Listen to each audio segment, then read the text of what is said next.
Hello, this is Taufik Malete at the Department of Aeronautics and Astronautics at Kwara State University, Malete, and this is AAE313 Orbital Mechanics, and it's the Harmattan semester. Before I proceed with the rest of the slides, I'd like to acknowledge the fact that the bulk of the material contained within this slide is sourced from Orbital Mechanics for Engineering Students, written by Herbert Curtis. Now, in our previous in-person class, we had gone through the beginning part of this slide. We had looked at the introductory thoughts, and we looked at some basic definitions, which I said were sourced from Google. And I think we went all through this present slide up to Newton's law of gravitation. And I remember we talking about the Earth being like a ball, and we were discussing the positioning of things relative to that ball. And I remember I mentioned using Google Earth to help visualize what we were discussing in class. So I'm just gonna go to Google now and try to look for Google Earth so we can better visualize what we were talking about in class. Google Earth.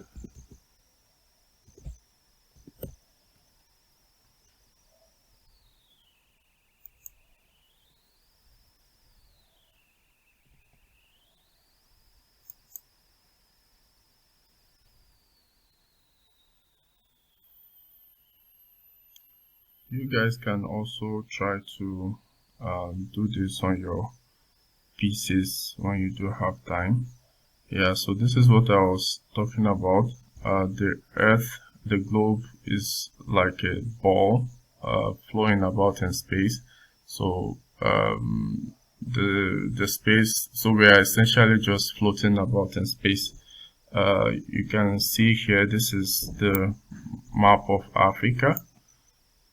And if we zoom in, we will be able to start seeing the countries. You can see this is Nigeria, that's Benin, and that's Ghana, and this is the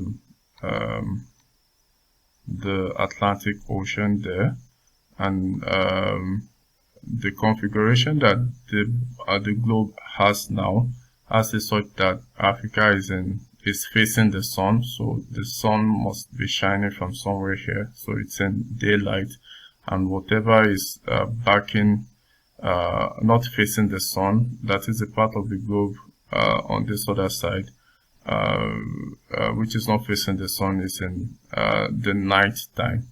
And if we try to rotate the ball, we'll see here that this is South America, and that is North America, and this is the Pacific Ocean there,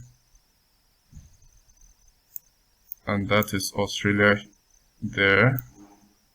This is Asia here. If you know the maps of the countries in Asia, you would recognize this one to be India.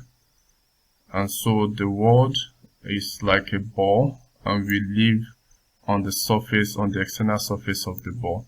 So we can try to use Google Earth to interact, to like really visualize that. So right here, I'm gonna try to search for our university. Oh yeah, it's already in the search.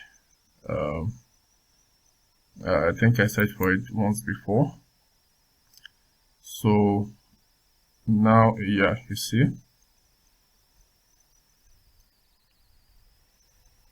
So this is now the university. You can see that that's the Malete road, and this is the main road leading to the university.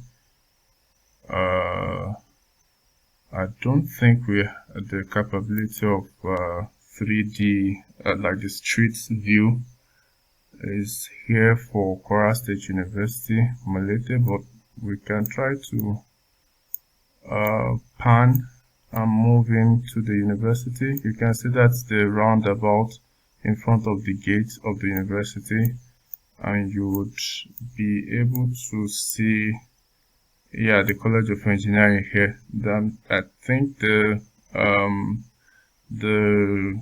satellite images used for this version of Google Earth are not the updated one, because of course you will see that the present state of the college building is not really represented here.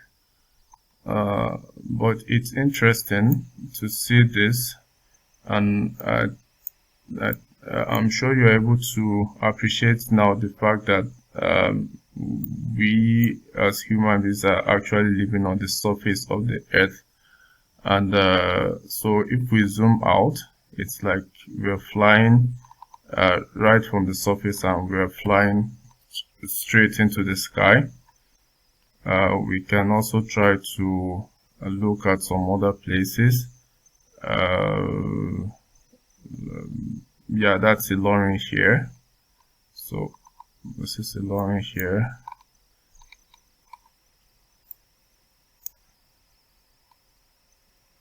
You see.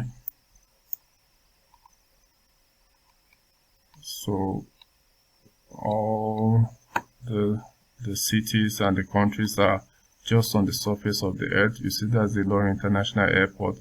You can also try to search for, let's see, where maybe Abuja, Aso Rock.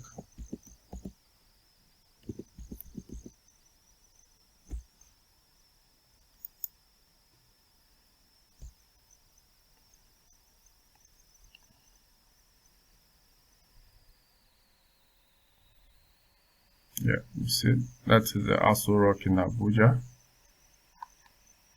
And the presidential villa, I think it's somewhere close to Aso Rock, and that's why the presidential villa is called Aso Rock.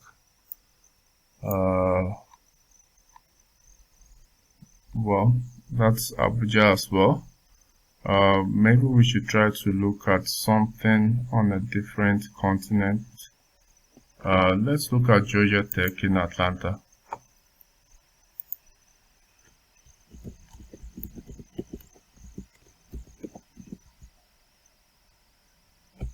Yeah.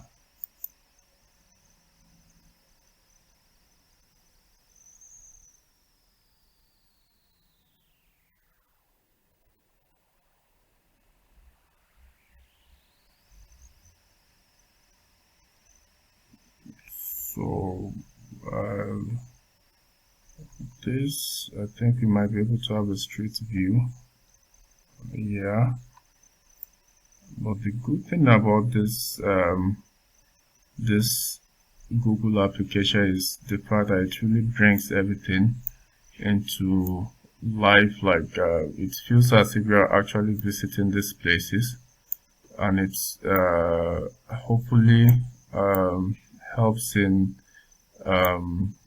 appreciating what we were talking about in class, in the previous class, that we as human beings are actually living on the external surface of the ball. But if we are living on the external surface of the ball, what exactly then is in the inside the ball? So I looked at some other some other website here which discusses the earth crust. So this is the ball. We live on the external surface of the ball, and if one were to dig inside the ball, one would go from the crust to the mantle, then the outer core, and to the inner core. The temperature within the ball is so high that the inner core is actually molten. It consists of molten, I believe molten iron or something. That is how the earth is, and the ball is. And there's one other thing that is quite interesting to this class that I want to show you as well. and it's Flight Radar 24. So the Flight Radar 24 website keeps track of all the current flights at any specific uh, uh, any specific place. Yeah, so you can see here all the you can see these are like airplanes all around, and these are the flight numbers. If we move to Africa here, to Nigeria, we can see here that this flight is probably going somewhere from the northern part towards Lagos. That's another one going flying from Lagos to somewhere else. That's also flying towards Lagos, I believe. So these are all current flights. That is airplanes flying from somewhere to another place right at this time. The interesting thing here is also the fact that you can see that I was saying before that the world is a ball, and all the maps, as you could see on the Google Earth app, that all the maps are wrapped around the ball. But for easy visualization here, the ball has been unwrapped into like a flat screen here, and these are the flights flying around, and they've been positioned relative to the flat earth here. So in this class, in AAE313 class, we will be able to learn about the mathematics with which we will be able to describe the motions of anything flying or moving around the Earth's surface, flying in the atmosphere or moving on the surface of the Earth. You can see there is a lot of flights all around the world. They almost look like flies, and it's really interesting to see this. One other thing that I wanted to show you guys is a game. I don't know how much you guys are into games, but there's this game I was talking about with my friend, one of my friends. It's Kerbal Space Program, and it's just a very fun way of exploring orbital mechanics. That is, if you are into games. Let me just try to go through their website and see what might be there.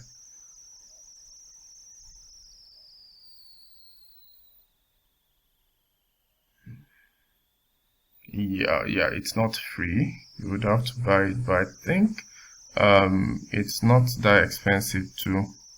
It is not a required thing for this class. It's just something that I found interesting when I was talking about it with one of my friends, and I think it might help you if you are into gaming, and it's certainly gonna be a fun way to explore orbital mechanics. Let me play one of the videos.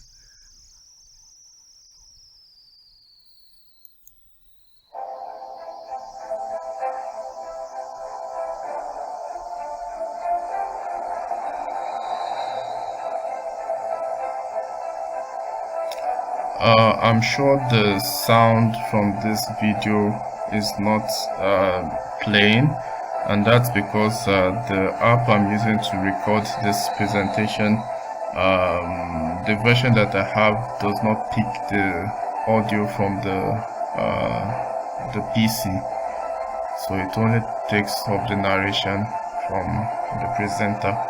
But if you do go to the website of Kerbal Space Program, you'll be able to see the video and get it with the audio. Again, I should emphasize that this is not a required thing for this class. It's just something interesting that I thought I might show you if you're interested in gaming and using games to learn the material in the class.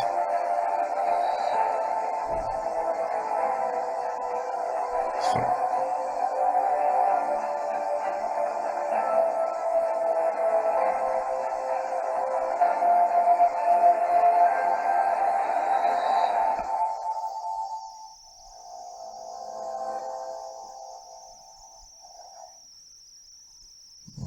that is that about the game website. So I'll just go back to the slides now and continue with the presentation. I shouldn't have. It should be from Newton's law. So we know Newton's law of gravitation says that the gravitational force between any two masses, here that is m1 and m2, is inversely proportional to the square of their distances apart, and of course it's directly proportional to the product of their masses, and the constant of proportionality is the gravitational constant g. And we also of course know that the force that the mass is just the quantity of a substance that any body contains, and it's also a measure of its inertia. So here the weight is just the force of gravitation that a very large mass exerts on a very small mass. So in this case, and in relation to this equation here, the weight of any mass on the surface of the Earth is just given by this equation, where in the specific instance of the Earth, this big M would be the mass of the Earth, and the small m would be the mass of any body present on the surface of the Earth. And we also know that the weights can be expressed with this equation here, that is W equals mg. So when we compare this equation to this equation, we'll see that the formula for finding the acceleration due to gravity is just this, and because we also know that the acceleration due to gravity is a function of the distance, it's expectable that there's going to be a vertical variation in the value for the acceleration due to gravity. That is, it's expectable then that the acceleration due to gravity on the surface of the Earth would be different from that at any point away from the surface of the Earth. So here r sub e is just the radius of the Earth, and z here is just an elevation above the surface of the Earth.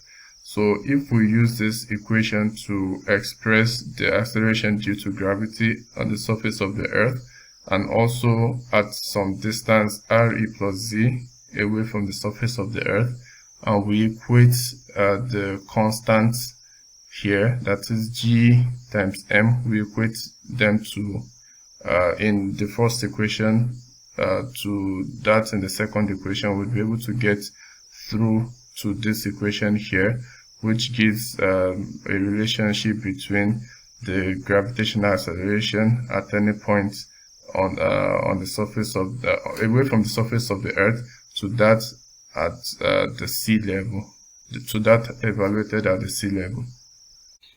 Before I leave this slide on Newton's law of gravitation, I'd like to recall that the force is the action of one physical body on another, either through direct contact or through a distance. And we'll proceed to the next slide, where we discuss Newton's law of motion, that is the second law of motion. And to do this, we consider a body M moving in an inertial frame. I'm going to try to zoom in here. Moving in an inertial frame, the inertial frame is defined by the coordinate triad x, y, z, and the body has mass m, and it's moving under the action of some force F-net, and an inertial frame is that frame of reference that has neither translational or rotational acceleration relative to the fixed stars. So that is it's an absolute frame of reference, and when we define the force in that frame of reference, we denote the force as the net force, and it's equal to the mass times the absolute acceleration. And if the force acts on that body over a period of time, we can also find the impulse. The impulse is the integral of the force over with respect to time. That and here it's denotes that the force is a function of time. It's not constant. And if the mass of the body is constant over that period of time, then the net impulse is just equal to the mass times the change in velocity, as equation 1.12 shows. And so the change in velocity, of course, then is just the net impulse divided by the mass of the body. And since the net impulse is just also equal to F net delta t for a constant force, then the change in velocity is just equal to this portion of equation 1.14. Next, we move on to look at the moment of F net about O, that is this F net acting on mass m, its moment about O. Since we know that for any force acting acting at a distance, that is having a moment arm, there's gonna be some moment that we can ascribe to that force. So the net moment due to F net is just equal to the cross product of the position vector of m and the force vector. This means that the net moment is just equal to the position vector across ma, and the acceleration, of course, is dv dt. So we'll proceed then to look at equation 1.16, which just gives that the net moment is equal to the rate of change of the angular momentum vector, and the angular momentum vector is just equal to r cross mv. And same as the case with the impulse, if the F net acts over a period of time, then the integral of the moment due to that force over that time period is just equal to the angular impulse, and it's the change in the angular momentum, as equation 1.18 gives. So we proceed then also to look at the time derivative of a moving vector, and we need to have this understanding of these basic things, because we're going to be using them in describing the motions, the relative motions of things around the Earth, as for instance, like I showed you the flight on the Flight Radar 24 website. So we want to be able to describe those kind of motions, and that's why we need to understand these basic things. So we look at the time derivatives of a moving vector. So to do that, we consider, I'm going to try to zoom into this as well. We consider a rigid body, and in that rigid body, there is a vector A, which is a function of time. And that rigid body is rotating. And because it's rotating, the force, the vector that is inscribed in it is also rotating. So in this figure, we show the rotating rigid body at 2 time intervals. which are separated by a time dt. So at in this time interval dt, the magnitude of A is not changing, but its orientation is changing, and the axis of rotation, the frame in which this motion is taking place is an inertial frame.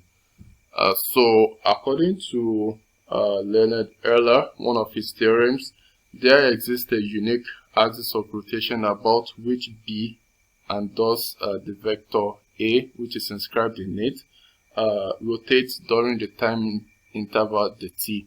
So if we align the body and the vector about that instantaneous axis of rotation as it is shown in figure 1.8b, we can then try to find the magnitude of dA, that is the change in A, because after a time interval dt, A has changed its position to this point, and we can have a vector to describe it as A plus dA. So we want to find a way to express dA. So with respect to this axis of rotation, we can see that if we consider the shaded triangle, which consists the vector A at the initial time, and the inclination of A to that instantaneous axis of rotation, which is phi, and then if we use the sine rule, we can try to find this side of the triangle, and it's just the magnitude of A times sine phi. So we find the length of this part of the triangle. So once we have this length of this part of the triangle, we then proceed to look at this plane in which the rotation is taking place, the rotation about this instantaneous axis. So and in this axis, in this plane, the rotation has just gone through a change in theta d theta. So to be able to get the magnitude of dA, then we note that the magnitude of dA is just this length of the this length of the side of the triangle times the change in theta. So, and that's what is written here. So this is just the magnitude of dA, the length of this side of the shaded triangle times the theta, and since it's a vector, we have to multiply by a unit vector which points in the direction of dA. So and that's how we come about equation 1.19. Now that we have an equation to calculate the magnitude of dA, we note that the angular velocity of the rotation about the instantaneous axis of rotation is omega, and it's just the rate of change of angle theta with time. That is, by definition, the rate of change of theta is just the magnitude, is equal to the magnitude of the angular velocity times dt. And the angular velocity here follows the right hand rule. That is, when the fingers on the right hand are wrapped in the direction of rotation of the rigid body, the thumb points into the direction of the angular velocity vector.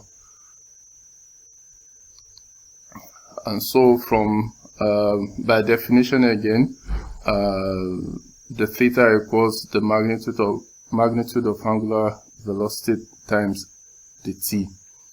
And also by definition, the angular acceleration is just the omega the t. So when we substitute equation 1.20 into the equation here, that is, we substitute for the theta in equation 1.19, we arrive at equation 1.22. When we look at equation 1.22 and the definition of a cross product, we see that the expression for dA is just equal to the cross product of angular velocity, that is the angular velocity vector, and the vector itself times the t. So which just means that the rate of change of the vector a with time is just equal to the angular velocity vector cross the vector itself.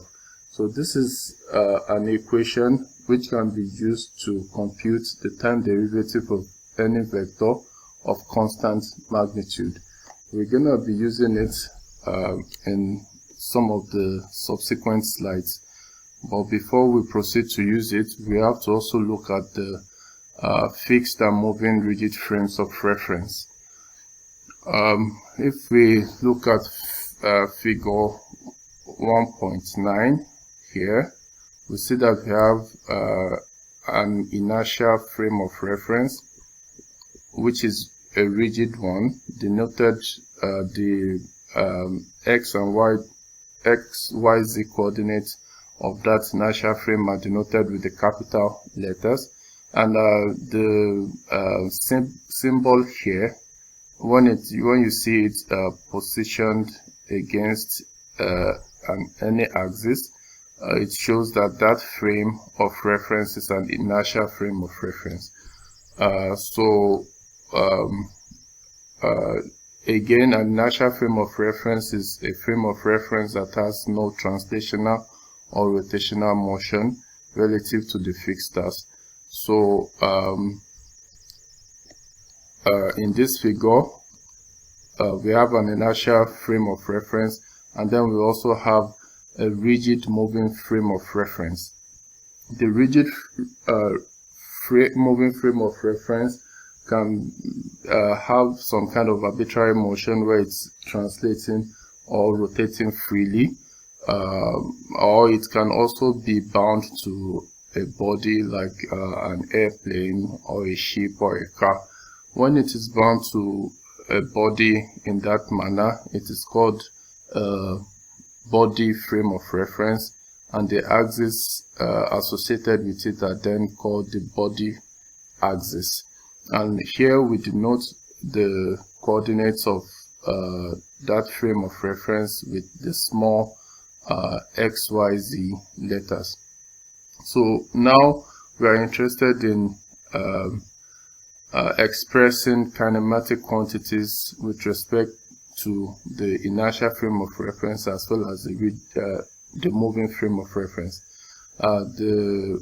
Those quantities, when they are referred to the inertial frame of reference, they are called the absolute quantities, and when they are referred to the moving frame of reference, the rigid moving frame of reference, they are also called then the relative quantities.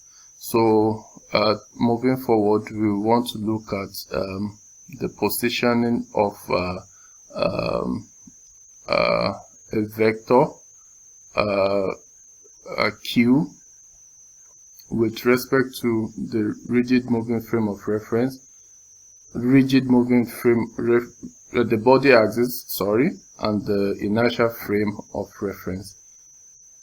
So let q be any time dependent vector like we just showed in the previous figure.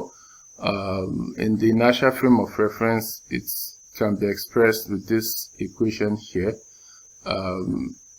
If q is a function of time and its components are also functions of time, then the rate of change of q would be given in this manner.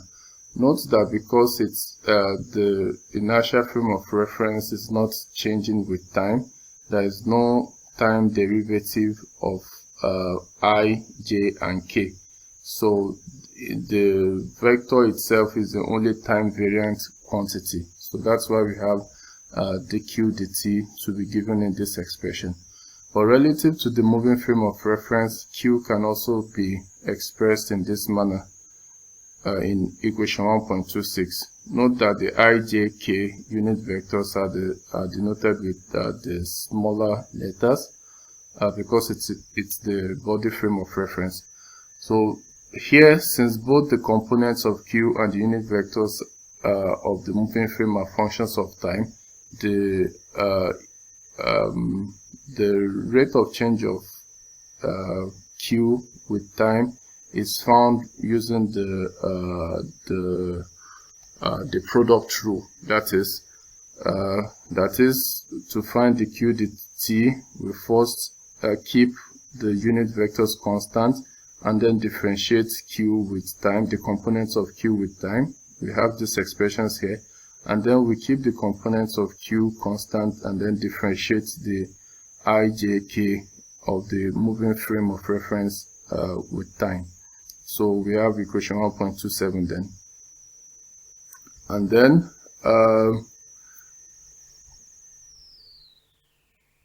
the rate of change now, from equation 1.24, this one here, we can try to get the rate of change of the unit vectors of the body frame with time. Here we just have to note that for I, j, and k, which are unit vectors, we just have to substitute for them in this equation, and then we have the time derivative of those vectors, and that's where these equations come from.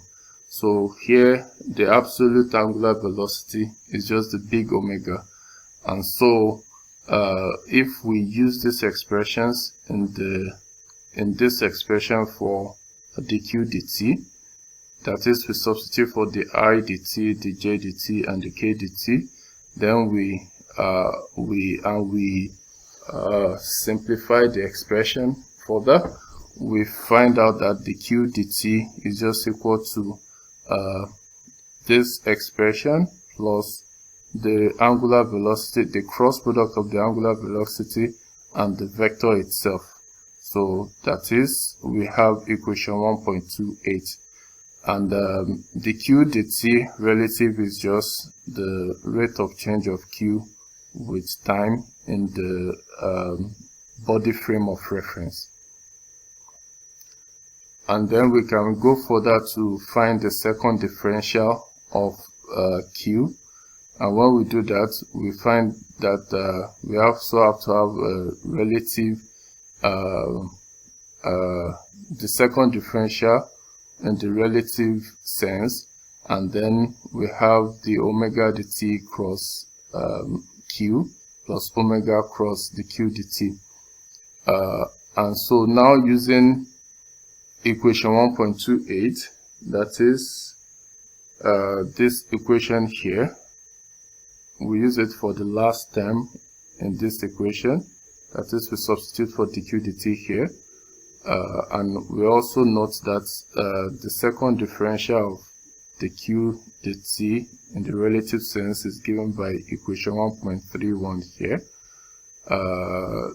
Then and also noting that the second differential of q with time in the relative sense is given in this manner, we end up with this equation here, 1.32. We end up with equation 1.32, and we can collect terms, and this is the algebra here is quite simple. The student who is interested is advised to go through them.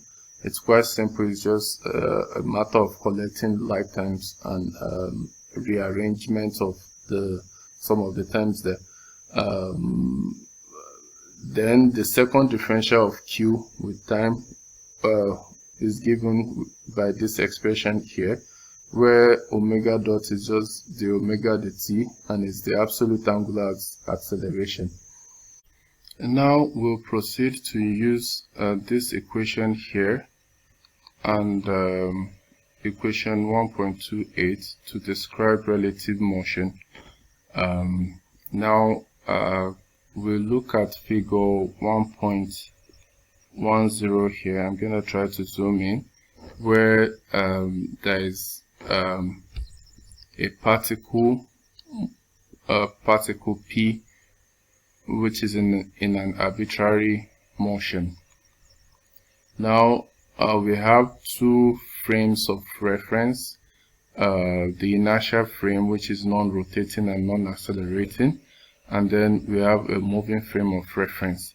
The position of the origin of the moving frame of reference relative to the inertial frame of reference, that is the position vector, is given by r naught, and the relative position of particle P to relative to with respect to the origin of the moving frame of reference is given by r rel, so that the position vector of particle P with respect to the origin of the inertial frame of reference is given by r here.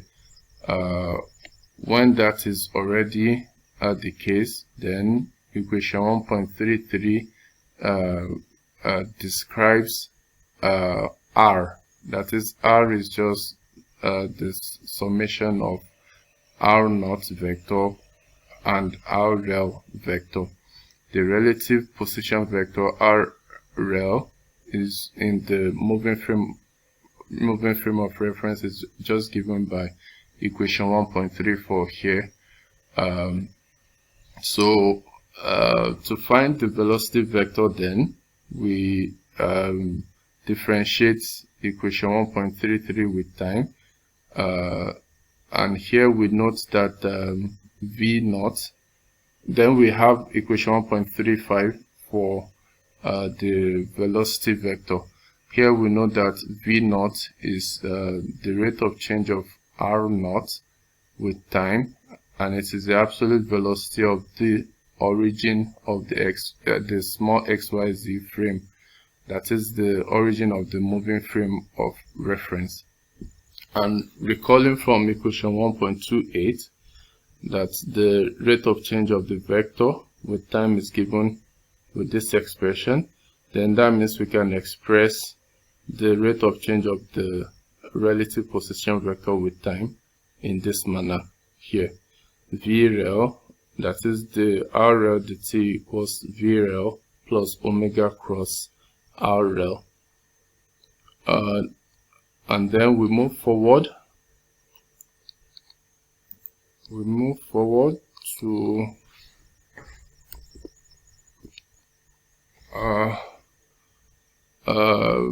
so that we move forward to describe the relative velocity of particle P in the moving frame of reference.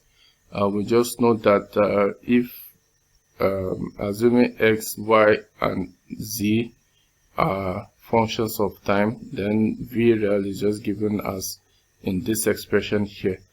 We can substitute this into we substitute equation 1.36, that is this one, into 1.35, this one here, and then we come up with equation 1.38.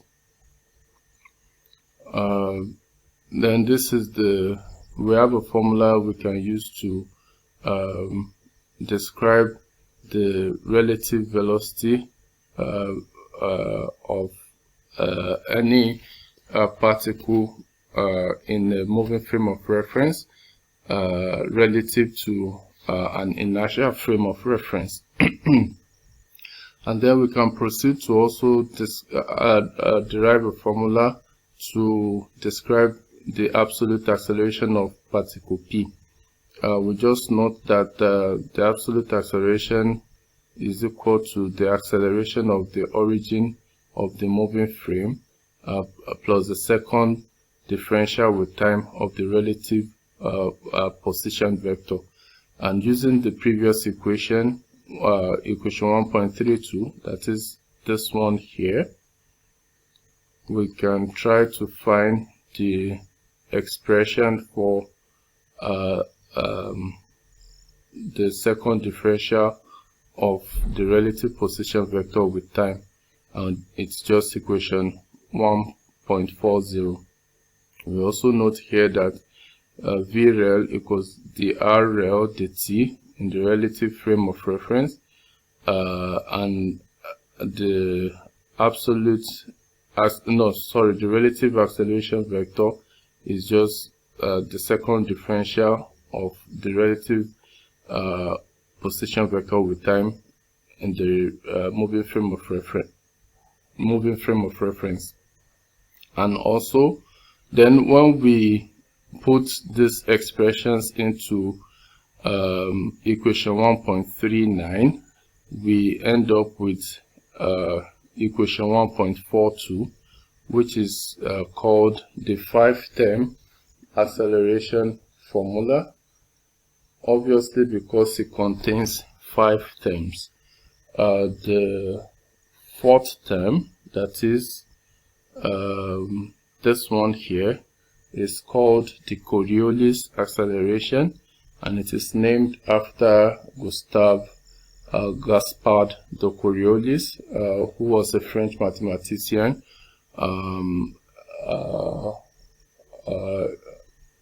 who was the first to introduce the term.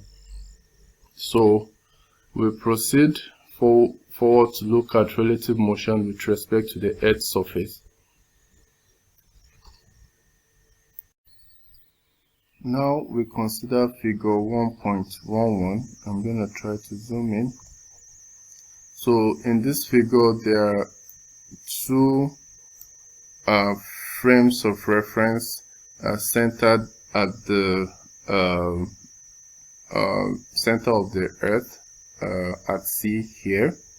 The first one is an inertial frame of reference represented by the capital X, the capital Y, and the capital Z. And the second one, and it's an inertial frame of reference, that is, it's non-moving, it's non-rotating and non-translating. The second one is a moving frame of reference. It's also centered at C, and it's represented with X prime, Y prime, and Z prime. The Z prime, as we can see here, is also parallel to the capital Z of the inertial frame of reference. The X prime axis of the moving frame of reference intersects the prime meridian, that is the meridian that passes through Greenwich, London in England. It intersects it here, and then the angle between the capital X axis of the inertial frame and the X prime axis is theta g, and the rate of change of theta g is equal to the angular velocity of the Earth. And then we consider a particle P moving arbitrarily above the surface of the Earth, and the relative position of that particle P, which can be like an airplane or a car or a ship, whatever it is, the relative position of that particle with respect to the moving frame of reference X prime, Z prime, Y prime is given by RREL. And here we also consider a point O directly below P on the surface of the Earth, which is in a frame of reference which we will refer to as a topocentric horizon frame of reference. In that topocentric horizon frame of reference, we have the unit vector J, which coincides with the local longitude at that point O, and then we have the unit vector I, kappa, which small I kappa, which coincides with the local latitude at that point. And at any point in time, O is always directly beneath P, so that as P moves in an arbitrary manner over the surface of the Earth, O also changes position. The small k kappa unit vector lies directly above, like it's normal to the IJK plane here, and it's pointing always radially outwards from the spherical Earth. And the local tangent plane at this position in which O lies is the local horizon at that point. Like I said earlier, because P is moving and moving arbitrarily, that local horizon is also changing, and the origin of that topocentric horizon axis system is also changing with time. So now we are interested in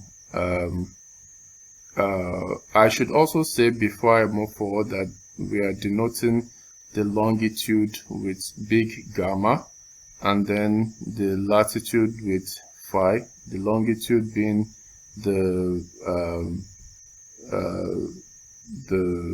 big circles. I think you should remember that from your geography, and the latitude are these lines. So now we are interested in finding the absolute velocity and acceleration of P relative to the inertial frame of reference. But before we do that, we have to find the angular, we have to find the relative, those relative quantities with respect to the moving frame of reference x prime, y prime, and z prime. And once we have that, we can then find the absolute value with respect to the inertial frame of reference. Before we proceed to do that, I should also note that the topocentric horizon frame of reference is denoted by the x, y, and z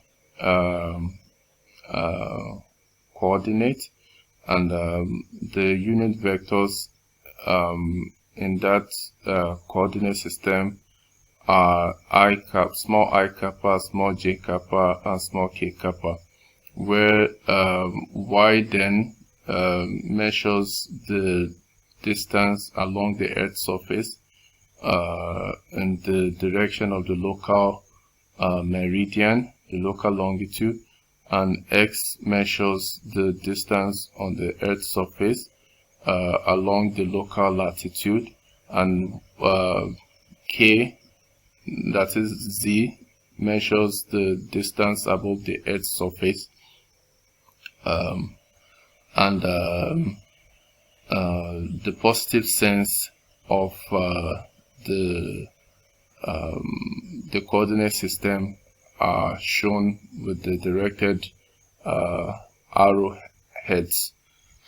So then, to find the relative position of point P in the moving in this coordinate system, then we have it to be given as RE plus Z, where RE is the radius of the Earth, so, and Z is just the distance measured from the surface of the Earth to the altitude of the particle P. wherever it is. So then we see why RL is given by this expression, because it's just equal to the radius of the Earth plus any elevation of particle P above the Earth's surface, so that the relative velocity of that particle then is just the time derivative of equation 1.43, and it's given in this manner in equation 1.44. Then the angular velocity of the topocentric horizon coordinate system with respect to the non-rotating Earth is given by this expression in equation 1.45, and using the previous expression we derived for the time derivative of moving vectors, we can have these expressions in 1.46 to 1.48 for the time derivatives of k kappa, j kappa, and I kappa. The algebra to get all this is quite simple and should be tried out by the student. So equipped with these equations, we can proceed to have equation 1.49a for the relative velocity of the particle.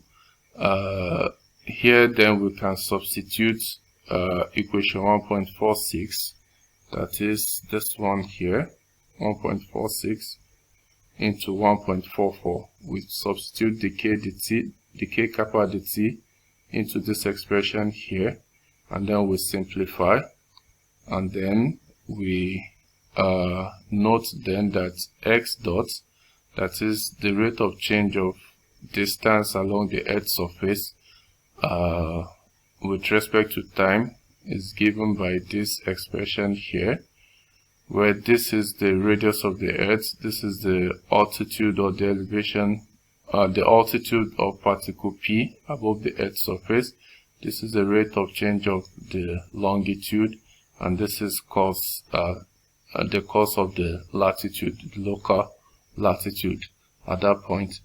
And y dot, which is also the rate of change of distance along on the Earth's surface along the topocentric horizon y axis, is just equal to this expression here.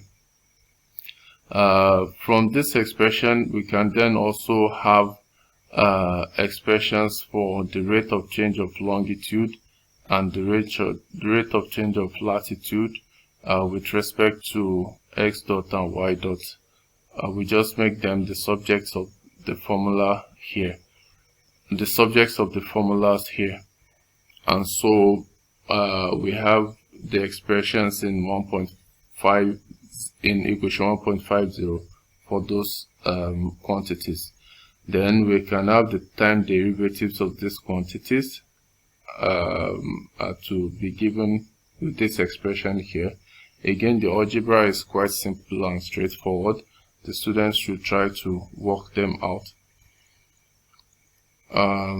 Then proceeding to the acceleration of particle P with respect to the non-rotating Earth, and with the application of the previous expressions we found for the I dt, the j dt, and the k dt, and also for we haven't found any expressions for y dot dot, z dot dot, and x dot dot, but we have expressions for the I dt, the j dt, and the k dt.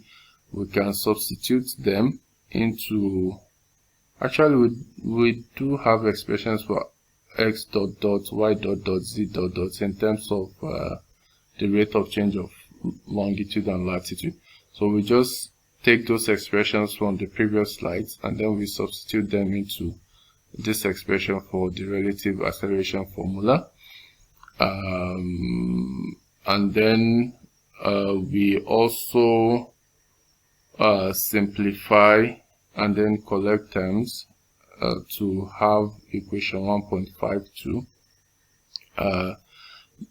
We should also note here that we can have a flat Earth assumption where we assume that the radius of the Earth is so large that we can assume it to be flat. If we consider that case, when this is so large and goes to some very large number, the expressions here go to 0, and then we have the relative acceleration with respect to the non-rotating Earth to just be the acceleration, to be equal to the acceleration on the surface of the Earth. So then we proceed to describe the absolute velocity of point P relative to the inertial frame of reference XYZ, capital XYZ. Excuse me. So we note then from the previous slide that the absolute velocity vector is given by the velocity of the origin of the moving frame of reference with respect to the inertial frame of reference plus the angular velocity vector cross the relative velocity vector, then plus the relative velocity vector. We have expressions for the relative velocity vector from figure 1.11. that is the figure here. This is figure 1.11.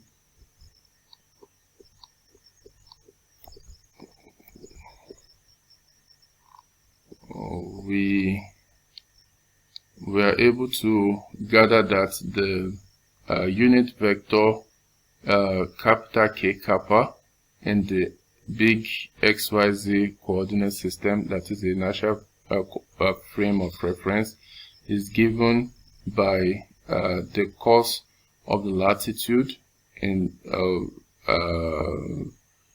with the unit vector j kappa, small j kappa, plus the sine of the latitude with the unit vector k kappa, so that the implication is that the angular velocity vector in the inertial frame of reference is given by this expression in equation 1.54.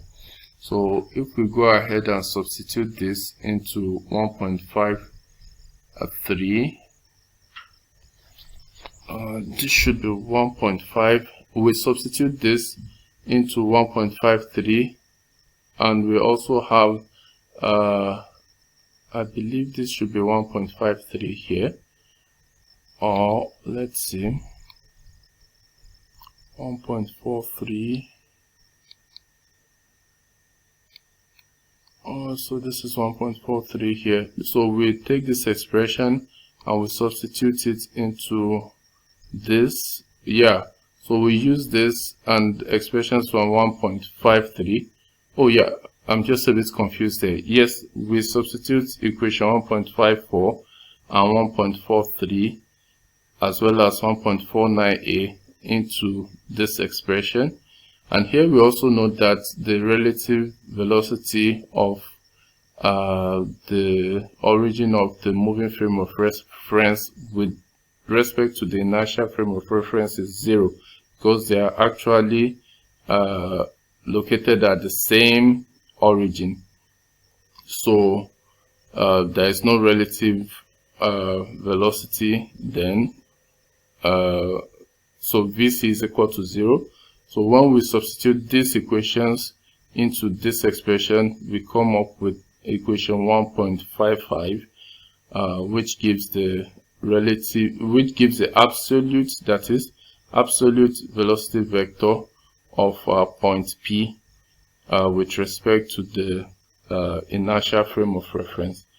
We can then proceed to find the absolute acceleration vector of point P using the previous expression we derived in equation 1.42, that is the 5-term acceleration formula.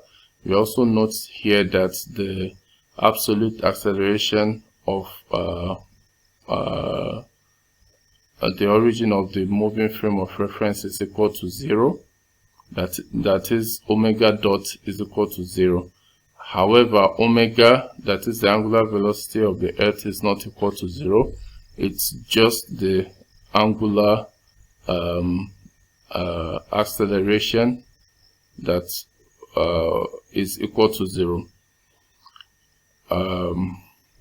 Then when we substitute equations 1.43, 1.49a, and you should go back and check these equations into the five-term acceleration formula, we come up with, and we simplify and collect terms, we come up with equation 1.56 for the for the absolute acceleration of a particle relative to the inertial frame of reference centered at the origin of the Earth. And then we can proceed to look at some special cases of these expressions that we have in equation 1.55 and equation 1.56. If we have a straight and level and unaccelerated flight, if it is a level, that is the position above the Earth's surface is not changing, so there is no vertical velocity, it's not changing, the position z remains constant, that is z dot is equal to z dot dot, and it's equal to 0, and it is also unaccelerated. That means there's no acceleration in the x-axis nor in the y-axis.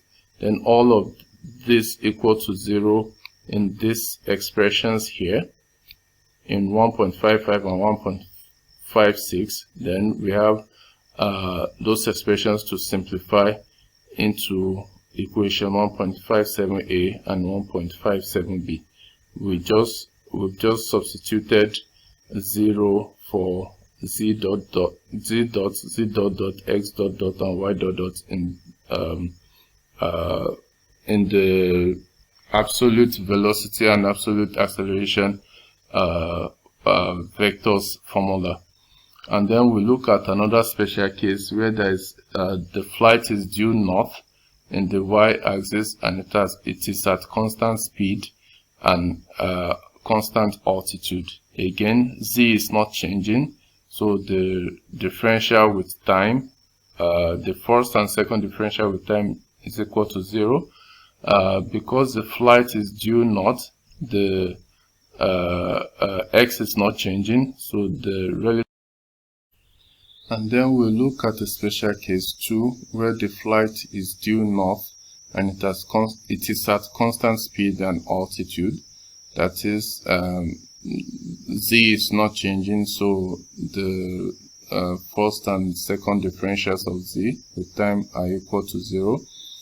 Also, the flight is due north, so the x coordinate is constant, so the first and second differentials of x are also equal to 0, and the flight is due north and it's at constant speed. That is, there is no acceleration in the y axis as well, so y dot dot is equal to 0. When we substitute 0 for these terms in the expressions for velocity and acceleration, those expressions simplify into these ones here. And then we look at another case where the flight is due east in the x-axis and it is at constant speed and altitude. Again, z dot dot and z dot dot are equal to 0. X dot dot is equal to 0 because it's at constant speed. Y dot and y dot dot equal to 0 because the flight is due east at constant y. When we substitute 0 for these terms in those expressions, we simplify them further into these expressions for this special case. And then we look at other special cases when the flight is straight up, that is, z is changing at constant x and constant y, so that these differentials are equal to 0. The expressions for velocity and acceleration are given thus here. If the body is stationary, in the instance, for instance, like when a helicopter is hovering at a specific point in space, then the x, y, and z are constant, and their differentials, the first and second differentials, are equal to 0, and so the velocity and acceleration formulas are then simplified into these expressions here. These are the equations with which we can describe the motions of anything flying with respect to the Earth's surface, and these are the references. I'll try to go back to the Google Earth page, and hopefully the mathematics that we've covered in the slides may make sense when you try to visualize them with the real globe, and also the flight radar app that I showed you here. I'm gonna try to reload it.